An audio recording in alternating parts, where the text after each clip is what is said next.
Ever felt like you're living the same day repeatedly? Meet Asha, a young woman with dreams, aspirations, and a heart full of music. Yet, she found herself trapped in a monotonous cycle, a loop that seemed unbreakable. Asha woke up drenched in sweat. Again, the same nightmare, the same suffocating feeling of being stuck. She glanced around her room. Everything was in its place, yet it felt like a prison. The same chirping birds, the same sunlight.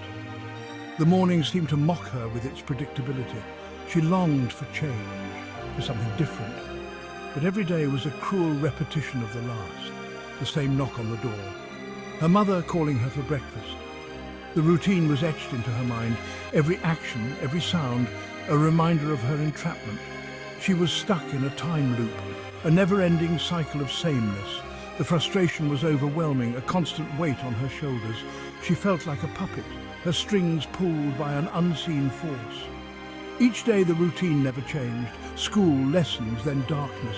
The days blurred into one another, a monotonous march of time. She attended classes, but her mind was elsewhere, trapped in a loop of its own.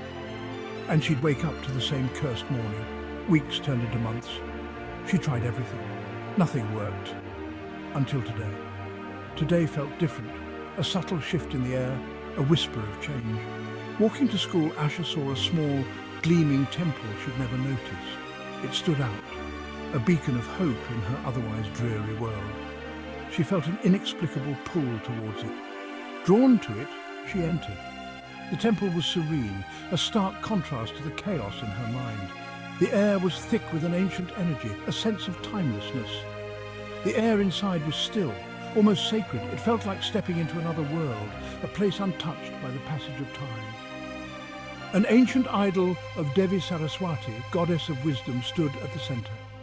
The statue radiated a calm, wise presence, as if it held the answers to all of Asha's questions. Kneeling before the statue, desperation filled her heart. She had tried everything to break free from the loop, but nothing had worked. This was her last hope. "Why am I stuck?" she whispered. Her voice echoed in the stillness, a plea for understanding, for release. The temple filled with a haunting melody. It was as if the walls themselves were singing, a song that resonated deep within her soul. Asha realized Devi Saraswati herself stood before her. The goddess's presence was overwhelming, a blend of power and serenity. "Child," the goddess said, "you are trapped because you refuse to listen." Her voice was gentle, yet it carried the weight of ages. "Listen to what?" Asha's heart raced. She had been searching for answers outside, but the goddess's words hinted at an internal